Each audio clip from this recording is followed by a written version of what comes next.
Hello. So I was thinking, well, first of all, welcome to Rock the R Day 3. And I was just realizing there's probably a lot of you joining in because you knew Shelby, Rebecca, or tonight Amy, and you don't know me. I'm Lindsey Hochul. I'm a big fan of the R sound. That's like all I do now through speechy things and through the private practice that I now have started in Texas. So it's really nice to meet you guys. Thank you for being here. I'm excited to have Amy Graham tonight. I'm going to see, she already asked to join. Love an enthusiastic guest of honor. Hi! Hey, Lindsay, how are you? I'm fabulous. One, because you used my GIF whenever you tagged me in that story earlier. Thank you. Are you wearing yellow for me? Well, I mean, I would call it maybe a chartreuse, but I mean, it still has all the yellow feels for speechy things for sure. As if you guys, is Amy, she's my child's Instagram godmother, by the way. I am. And I just love her so much. So thank you for being here, Amy. I'm so happy to be here. You have to give Bailey a kiss for me when we're all done with this tonight. I will. I'm sure she'll be awake in two. Eric's putting her down right now, but I'm sure I'll see her real soon because I've been there. that's just that's how we roll these days. Okay, we're gonna get straight to it. I've been trying to keep these short for everybody. We'll see if we can stick to my 15-minute goal, but usually it's been around 20 minutes, but it's also good though. So this is Amy Graham. Amy is an SLP extraordinaire, speech sound disorder specialist. She speaks all over the country. She has her own practice in Colorado Springs, Colorado? Yes, Colorado Springs. Very good. And now she's a resource creator. She's joined the dark side. I love it.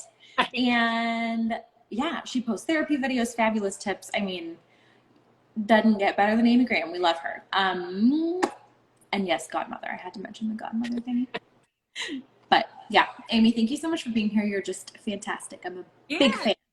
Thanks for having me back. Because I know I was a part of this last year and it was super fun. And I think this is so valuable. So I'm so glad that you're kind of picking little aspects of R each day. I love it. It's been great.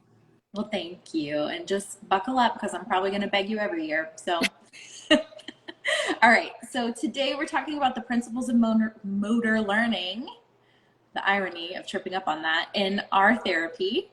And I have a couple of questions, but we'll see where we go. This can be organic.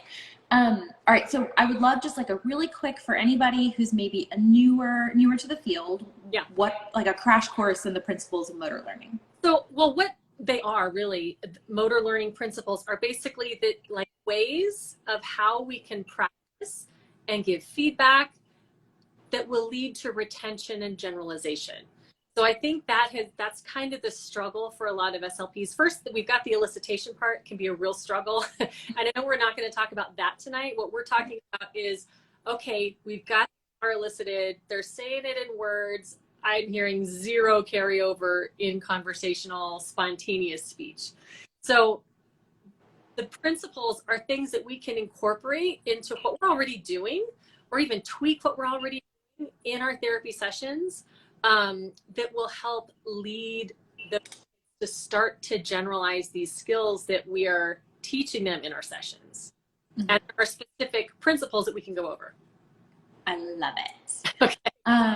Well, I guess maybe let's just talk through, I'm going off script a little bit. I sent Amy some questions ahead of time, but let's just talk through it's a little bit different towards the beginning of therapy and toward, as you go, you tweak things. Do we want to just kind of give an overview of that? Yeah.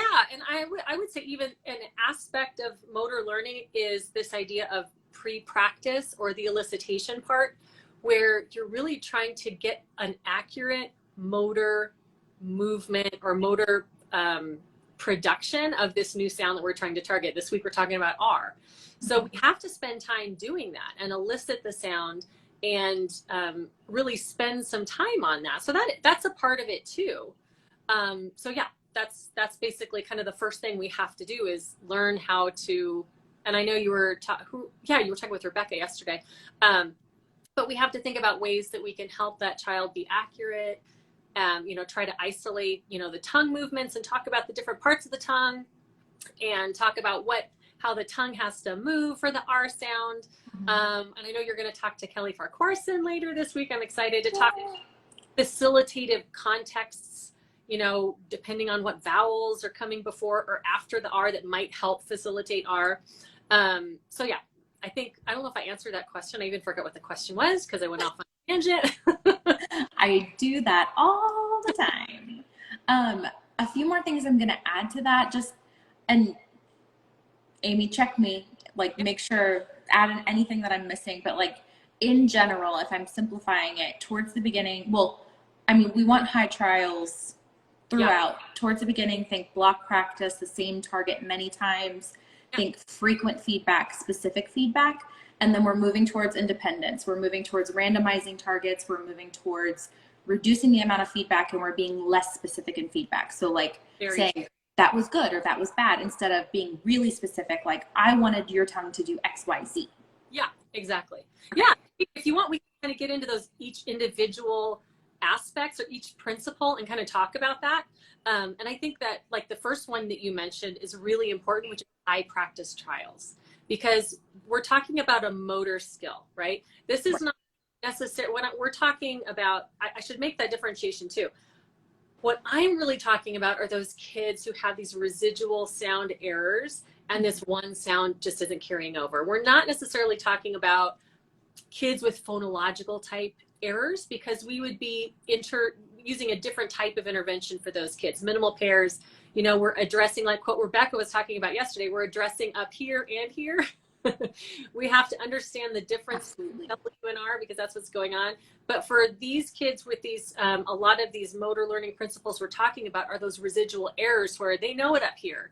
They just can't do it here. Yeah. And so that's what we're really dealing with. Totally. Sorry if I'm writing down names because we're gonna have a giveaway at the end, so I'm just trying to kind of like keep up with that. Yeah. Okay, well let's go to, I don't know, do you guys want, leave us comments if you want more explanations on things. Otherwise I'm just gonna keep on kind of going down our little list. So next would be some of your favorite tools to help you incorporate these principles. Yeah, that's an interesting question because you don't need any tools for this, which is wonderful. The only tools that I would use to incorporate these principles into the therapy session are some motivating, really quick taking types of activities. So I select with my kids. Now, granted, I'm able to see kids individually. So if you're in a group, you kind of have to think about how you would do that. If you're trying to get lots of high practice trials, but it just has to be really, I love what Rebecca says. She said this before. The activities just have to be fun enough to keep them engaged. I don't have to entertain, right? We're not like, I'm not there to make this, you know, like the most amazing Disneyland experience you've ever had. It would be lovely, that, but this is kind of hard work that we're asking these kids to do. So we have to find some kind of activity to kind of help it be somewhat enjoyable. But what I'm concerned about is really thinking about each principle. So getting high practice trials, but not just getting high practice trials. It's not just about that. It is about thinking about your target selection as well too. It's a really important principle because when we're trying to establish this motor task of this correct production, like let's say we're working on vocalic R, like AR vocalic R, like in car and far and bar and that kind of thing. We're going to keep it really simple, and we're going to keep them pretty monosyllabic at first and just a very simple syllable level. But we have to move beyond that if we want that vocalic R to start to generalize. So we have to, okay, how can I change up, increase the complexity of the targets that we're working on? And so if we're working on R, don't just stay with car, far, bar, char. Like, let's see, how can we make that a multisyllabic word? And I want to mention one thing too that I don't know if many people are familiar with, but it's called speech motor chaining. And if you're unfamiliar with speech motor chaining, there are articles from Jonathan Preston, Megan Leese, the researchers out of Syracuse University, who looked at how to incorporate these different motor learning principles into really, I'm reading their tutorial and I'm like, oh, it's so doable. It's just a small movement, a small syllable movement, like let's say AR, right? That's what we're working on. R, or let's do or. And we got that, we're going to get that really, really good and high accuracy. And now we're going to make it a little more complex. Let's make it for. Now we're going to make it a little bit more complex. Once they're really good at that, let's make it before. And then now let's put the word before in a phrase or in a sentence and self-generate the sentence. And so you're kind of increasing the complexity of how we're targeting those particular vocalic R, for example, or pre-vocalic R, whatever to be working on. But that was one way that I thought it's probably something that maybe people aren't thinking. I know I wasn't really thinking through about how to increase the complexity, because increasing complexity is what will also help lead to retention and generalization as well. Absolutely. And like, as if we don't have enough things that we're trying to think about and figure out when we're targeting these things. I will say too, I'll put a little note out there too. Follow them. I think it's Speech Production Lab, SYR maybe, for Syracuse, I think. But they have free resources for how to incorporate that, for how to incorporate this into your therapy session. And it's real, once you kind of get the hang of it, it's fairly like aha light bulb moments on how, oh, okay, this is totally doable in your therapy session. In groups as well too. But it's just kind of a little bit of extra time thinking about your target selection, and thinking about how you can tweak what you're already, like I know you mentioned blocked practice versus random practice. That's one of my favorite ways to incorporate motor learning, because we're so used to, okay, we're going to learn car, let's say car 20 times until we've got it. That's blocked practice. And then you move to the next word that you're trying to get. Maybe it's char, car, whatever it is. You're getting that blocked practice to establish. And but then in order to lead to generalization, I start shuffling up all those cards that we've practiced that day, because we need to randomly present them to that child. And so they don't know what word is coming up next. And so that's a really easy way that we can incorporate one of those principles into our therapy sessions, just by randomizing it. You can shuffle cards if you've got those, or like I'll even print out my sheet of target words and I'll just say, okay, I'm going to point to 10. You're not going to know which 10 I'm going to point to and when, but when I point to it, you say that word, but it has to be, think about making that R really, really well. And it's amazing because it increases the difficulty level just enough to where you'll start seeing your kids make mistakes when you start randomizing. But that's okay, because that's where the learning starts. That's where the learning takes place. And when we say learning, that's retention. That's generalization starting to happen. Yes. And I'm going to apologize. Back when you said speech motor chaining, I thought you said speech motor genie. And and that's why I laughed. I was laughing at myself, because I was like, is this some app I don't know about? And then I realized what you had said. Yeah, that's my next resource coming out, speech motor genie. No, I thought of it first. I'm taking it. Just kidding. That is so funny. And then, but you saying chaining makes me think about, sometimes I will use like backwards chaining, or like, things like that. So that would be like, if I have a multi-syllable word, then I start with the last syllable and then we keep on adding on to the front of it. And then this also reminds me of some research, and I'm hoping you remember the name of it. I want to say it's zone of proximal development, but I think there's a name for it. But basically, you're not just sticking at word level the entire session. You're increasing, scaffolding them to help those kids go to the next level. And there's mistakes, right? As you push them to that, moving from acquisition level of, okay, you've said car 10 times. That was awesome. I'm going to randomize it with, fear and core and other R words that you've already practiced in a blocked way, but now we're going to and it just makes it that much harder.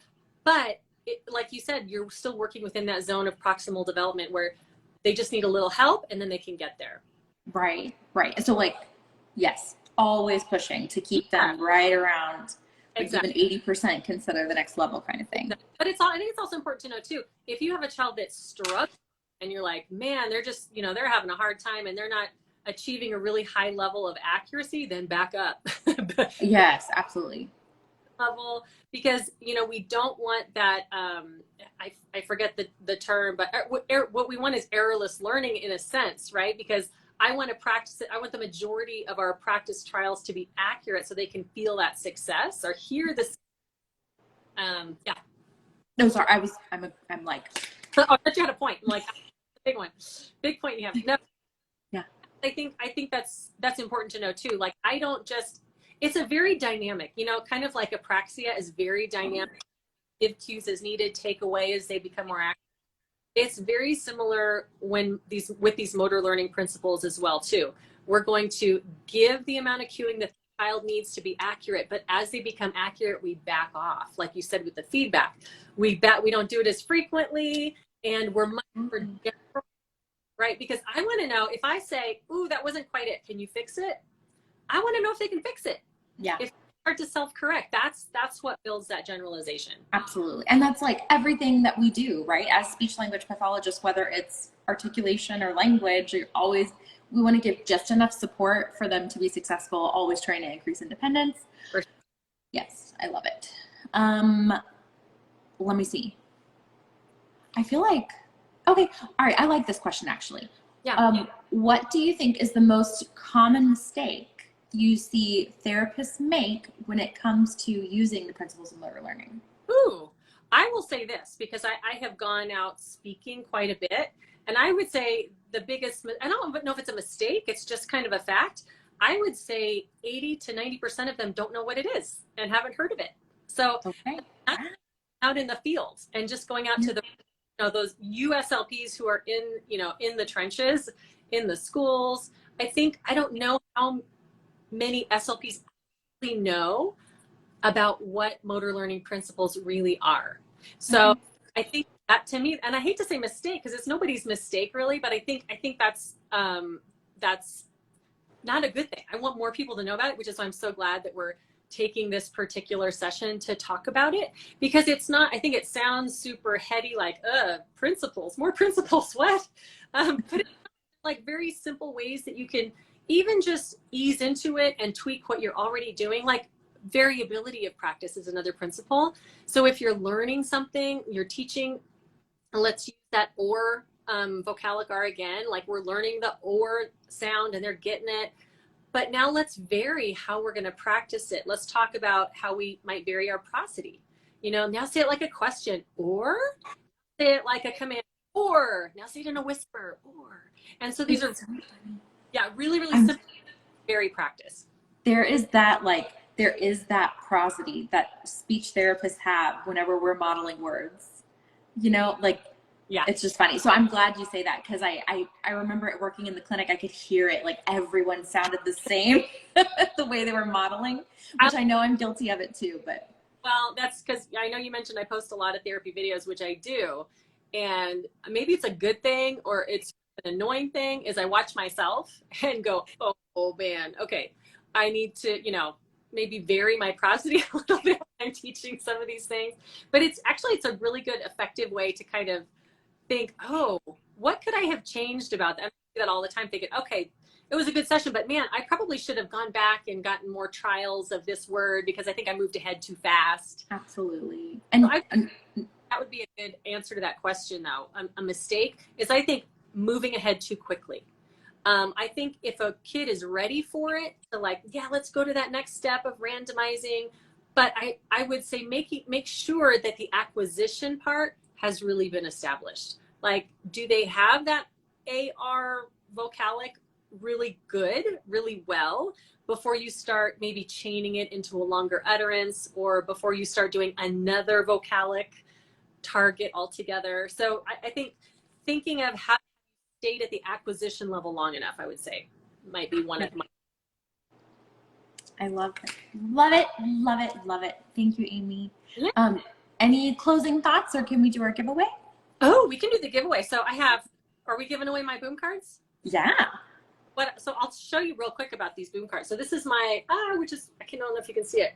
My pre-vocalic one, on the words, it has those motor learning principles built in. So blocked practice, randomized practice. So I'm giving those away. And then I have a post-vocalic to help you elicit post-vocalic using co-articulation. And I love these cards. I made them for me.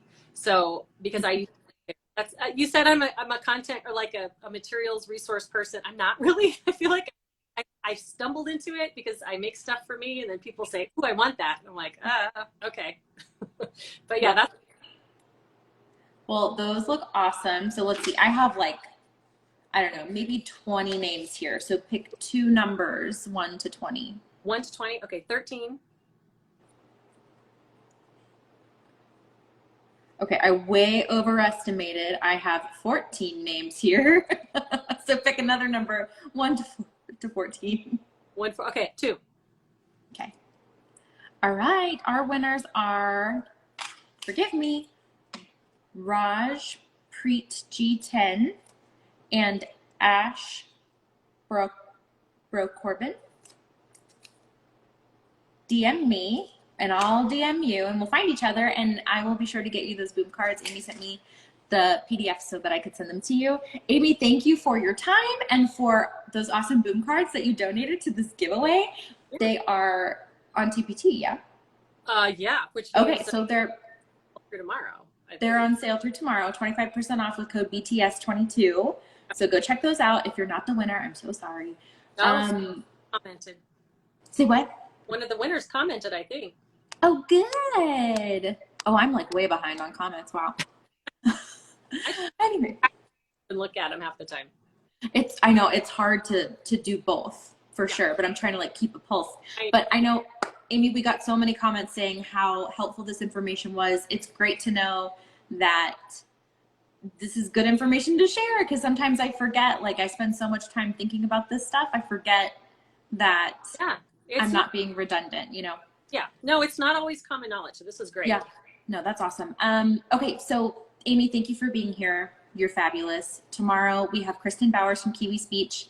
It's a little bit later. It's at 9 p.m. Central, 10 Eastern. So I'm going to be tired, but it's okay. And I'm going to save this live. And, Amy is also giving a freebie with us. Oh. So I printed it. This awesome page, this visual, is going to be a part of the email freebie to Rock the R People.